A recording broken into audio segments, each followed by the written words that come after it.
Good morning student. Standard 2 में आज आप लोगों का आदर्श प्रश्न पत्र होगा। इसमें आप लोगों ने अभी तक जितना पढ़ा है ना उसका रिवीजन दिया हुआ है। रिवीजन में कुछ क्वेश्चन आंसर है जो कि पढ़े हुए पाठ से ही रिलेटेड है।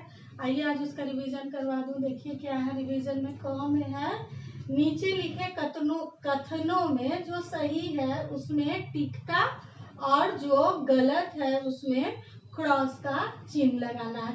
यानी वाक्य बना हुआ है, अगर वाक्य सही है तो उसको टिक कर देंगे। बॉक्स बना हुआ है छोटा सा, ऐसे करके देखिए बता दूं, बुक में ही बॉक्स ऐसे बना है, बस समझ के उसी में ऐसे टिक कर दीजिएगा। और गलत है तो ऐसे क्रॉस कर दीजिएगा, ठीक है। क्वेश्चन वाक्य पहले ध्यान से सुनिएगा, समझिएगा, और सही है तो टिक ऐसे करिएगा और गलत है तो क्रॉस कर दीजिएगा। आइए वाक्य सुनिए क्या है। भाषा की सबसे छोटी इकाई वर्ण कहलाती है। हाँ सही है, भाषा की सबसे छोटी इकाई को हम लोग वर्ण कहते हैं। आप लोगों ने पढ़ा है भाषा की सबसे छोटी इकाई जिसके और खंड या टुकड़े नहीं किए जा सकते उसे हम लोग वर्ण कहते हैं। इसलिए वाक्य सही है तो उस बॉक्स के सामने हम लोग सही का चिन्ह करेंगे, ठीक है, ऐसे कर देंगे, ठीक है। अब क्वेश्चन नंबर 2 में है संयुक्त अक्षर दो स्वरों के मेल से बनते हैं। नहीं, गलत है। संयुक्त अक्षर दो व्यंजनों के मेल से बनते हैं। यहाँ पर स्वर और व्यंजन को आप लोग अच्छे से समझिए। स्वर वर्ण में अ से अ तक जितने भी वर्ण हैं उन्हें स्वर कहते हैं, और व्यंजन वर्ण में क ख ग घ ज्ञ तक जो आते हैं वो व्यंजन वर्ण है। तो संयुक्त अक्षर आप लोगों ने पढ़ा है, जब भी संयुक्त अक्षर बनता है तो दो व्यंजनों के मेल से बनता है। ये एग्जाम्पल के लिए बता दूं, जैसे अक्षर लिखते हैं क और छ, अक्षर,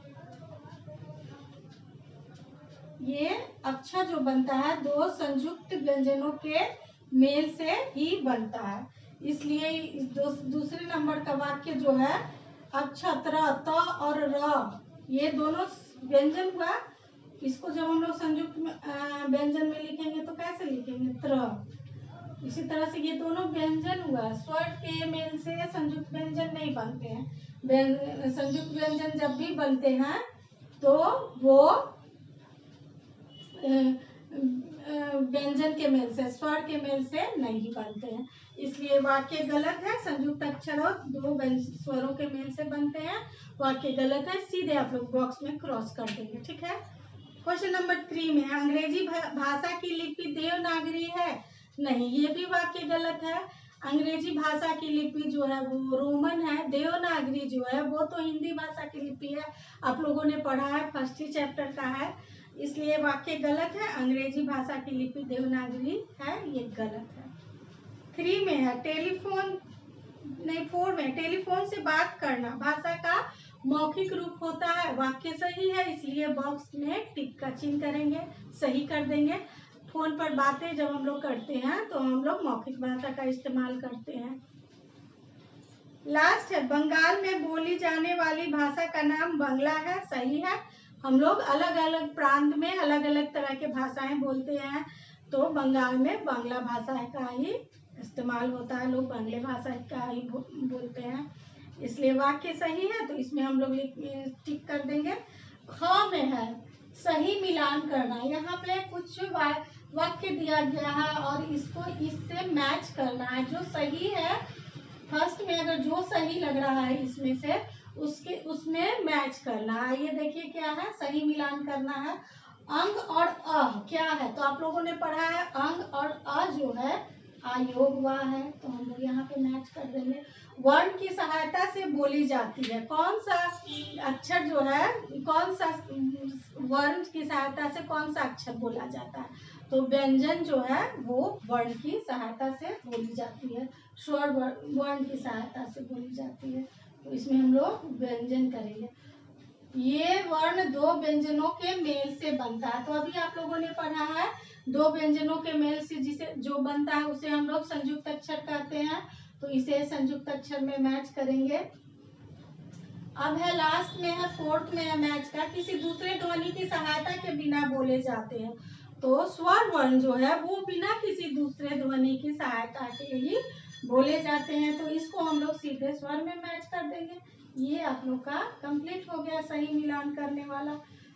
अब आइए कुछ और क्वेश्चन है, ग है उसको भी बता देती हूँ। ग में है वैकल्पिक प्रश्न है, मतलब कि एक प्रश्न के 3 या 4 ऑप्शन है, जो सही है उसको टिक कर देना है, ठीक है। वर्ड कितने प्रकार के होते हैं, ऑप्शन ध्यान से सुनिए, 4, 2, 3 और 1। तो वर्ण 2 प्रकार के होते हैं, स्वर वर्ण और व्यंजन वर्ण होते हैं। जो शब्द संज्ञा के स्थान पर प्रयोग किए जाते हैं उसे डैश कहते हैं, सर्वनाम कहते हैं। हिंदी कौन सी लिपि में लिखी जाती है, तो आप लोगों ने पढ़ा, हिंदी जो है वो देवनागरी लिपि में लिखी जाती है। बस वैकल्पिक का यही 2 और 3 है, इसको आप लोग बुक में अच्छे से पढ़ लीजिएगा। पेज नंबर 87 है, व्याकरण का है, पेज नंबर 87 है। इसको आप लोग अच्छे से बुक में ही कर सकते हैं, बुक में ही कर लीजिएगा, बस समझना है। इसको हम पीडीएफ में से बुक में भर के डाल देंगे, आप लोग समझ लीजिएगा और तब अपने से करिएगा। चलिए आज के वीडियो में इतना ही, थैंक यू।